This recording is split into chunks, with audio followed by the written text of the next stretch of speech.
Anything about AIDS? Nobody knew anything about AIDS.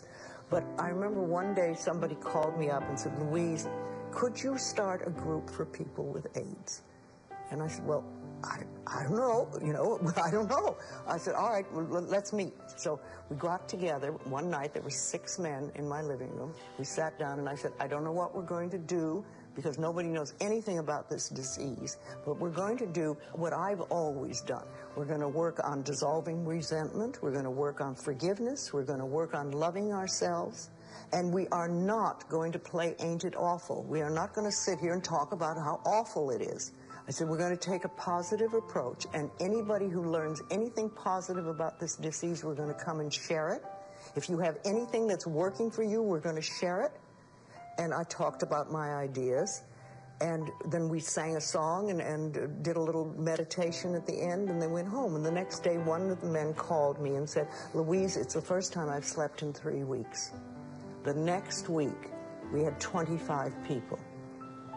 And it started to grow and to grow and grow. And what it was a safe place for people who were terrified out of their wits to come and not be told they were bad, not be told there was something wrong with them, but to take a positive approach. Within 6 months, there were over 90 people in my living room and hanging out of the doors and windows because there was no place to go. And then we got a gymnasium in West Hollywood, and the next week it was 150 people. And then the next thing you know, we outgrew the gymnasium, and finally the city of Hollywood gave us a meeting home. We were having 850 people every week. People used to call each other up every day, going to the hayride tonight? So we became known as the hayride. I wanted to put this the hayride on tape, or make a movie of it or a video, so that it could go to other groups and other groups could see what we were doing. And I'd like you to continue to hold hands. Those of you who are new and don't know our song, you'll learn it by next time. So I discovered then it would cost $40,000 to make a video at that time. And I thought, oh my God, we don't have, 2. But I kept knowing that we were going to make this video. It would be a good video. It would go out and would go to all these groups. Those were my affirmations, and I just kept saying them. And then somebody came up to me, and he was a director, and he wanted to direct this thing. And I said, wonderful. And then the offshoot of that was that he said, all right, give me your foundation number. And I said, I don't have a foundation. And he said, oh, okay, I'll have my accountant set one up for you. And out of all that, I got a foundation, which I have till today. And it's what I call giveaway money. Whatever money comes into that foundation is given away. But anyway, we made this wonderful video called Doors Opening about the group that we had at the time. This is the first time I've been to your group. Okay, welcome. 6 weeks ago, I found out that I had a malignant tumor in my lymph system. Mm-hmm. 4 weeks ago, I found out that it had spread substantially. And 2 days ago, I found out I had AIDS. I need to hear a lot of what all of you are saying, and there's a lot of people in this room that are friends of mine. Great. I've been just real petrified to bring this out and to talk about it. I've been having real symptoms. I have doctors and T-cell panels to back it up, and even bone marrow biopsies to back it up and all this stuff, and I've been trying to figure out, what am I dying of? Today I want to find out what I'm living for and not what I'm dying of. When you talk, Tom, you talk for a lot of people. You're not the only person. And the thing is that if you're looking for a savior, and I know a lot of people here are looking for a savior, the place to look is right here in the mirror. Right here, honey.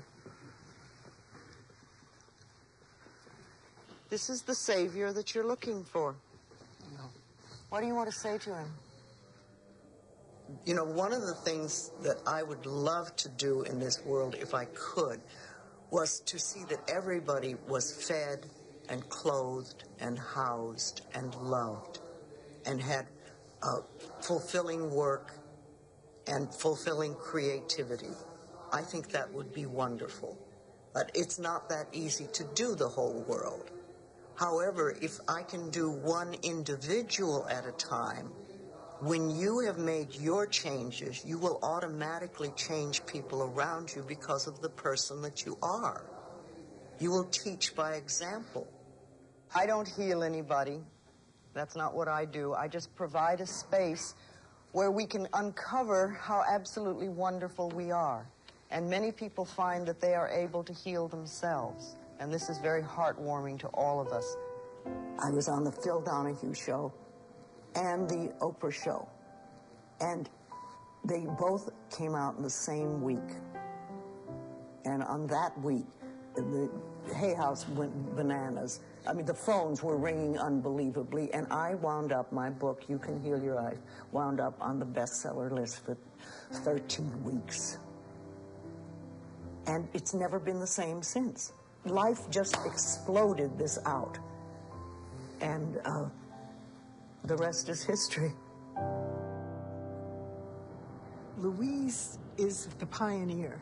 She's the leader. She's the forerunner of what? Of the fact that consciousness creates reality. Consciousness is real. Consciousness is not some airy-fairy baloney thing. Consciousness obeys the laws of physics. She said, bless and prosper everyone around you. Bless and prosper yourself. And that's so deep because, you know, when you love yourself, you love others. And what that is about is the fact that everything in the outside world is within us. And our molecules of emotion, they're not just within ourselves running our own body, but they're a vibration joining all of us.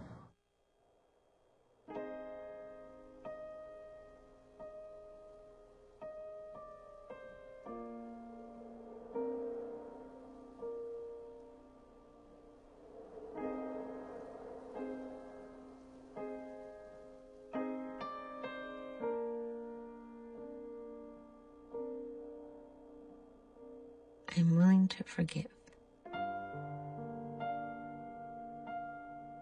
Forgiveness of myself and others releases me from the past. Forgiveness is the answer to almost every problem. Forgiveness is a gift to myself.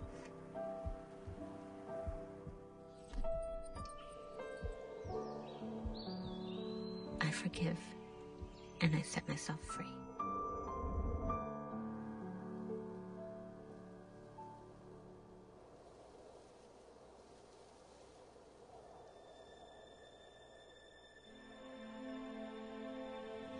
The greatest accomplishment of my life was my ability to forgive my own father, who walked out on our whole family when we were just on a woman with 3 children under the age of 4.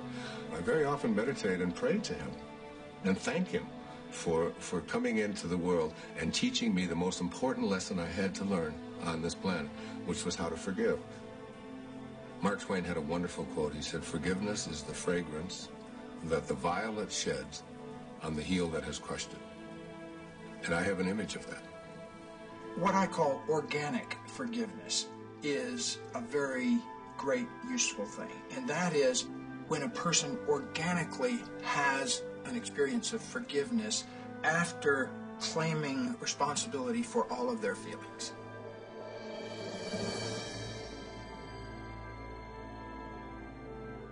So when I finally get in touch with, oh, I feel hurt, but that's inside me. It's not like you're doing it to me. That breeds organic forgiveness. When a person can claim responsibility for things inside themselves, that is a sign that they're in touch with their own vibrational nature. They're in touch with the forces of creation. A very good thing to do when you are feeling less than happy is to look at it, or whoever it is, or whatever it is, and take a notebook and write the person's name or the situation and say, what is it that I'm thinking about you that I'm using as my excuse to not allow myself to be who I really am? When you say, what are you doing that's making me unhappy, you're giving them all of the power because they have to do something different to make you happy. It's a very conditional love you're living. a very conditional happiness. Once you identify that and then think the thought that who you really are would think, now happiness is easy. Coming into alignment is easy. It's just a matter of caring about how you feel and practicing feeling good. Whenever you have a conflict of any kind, in any relationship, whenever you have a conflict, that the person who is willing to be of Tao, of God, of Source, is the one who will practice forgiveness, or will go to the person that they have a conflict with and bring love to it. The person who lives the life of a higher consciousness is the person who says, I end all conflicts on love. I forgive and I set myself free. I forgive and I set myself free. I forgive and I set myself free. I forgive and I set myself free. I forgive and I...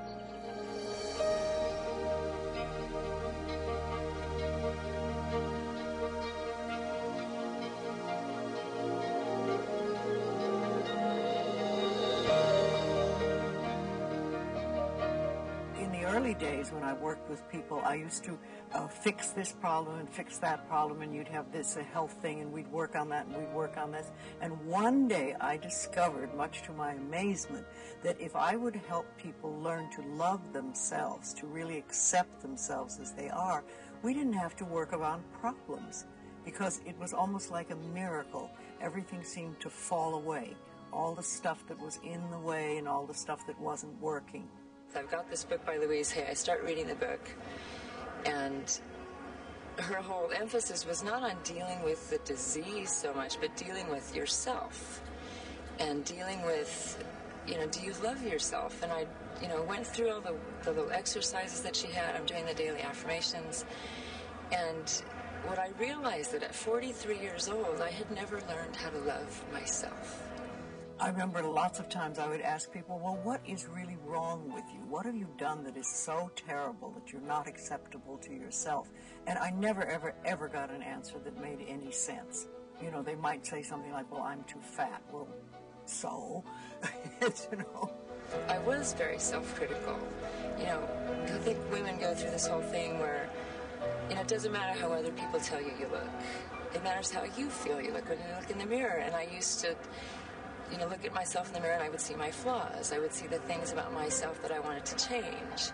When you talk about loving yourself, a lot of people think that that's vanity. But it isn't really. It has nothing to do with that. If you look in the mirror, just simple things like looking in the mirror in your own eyes and say, I love you. I really, really love you. And it helps if you use your name, Louise, I love you, I really love you. It gets to that little child inside that has been rejected for so long. And it breaks open sort of a dam or a door or whatever you want to call it. And it's like little miracles start to happen. Lots of little good things happen. All the work that I did with what she taught me, within 3 months, the cancer was gone. I am clear now, and I feel fabulous. You can recognize that you are a being that has self-worth. Then you start to treat yourself differently, and I think that's what's so very important about loving yourself, is you stop beating yourself up, you stop making yourself wrong, you stop talking about how awful you are.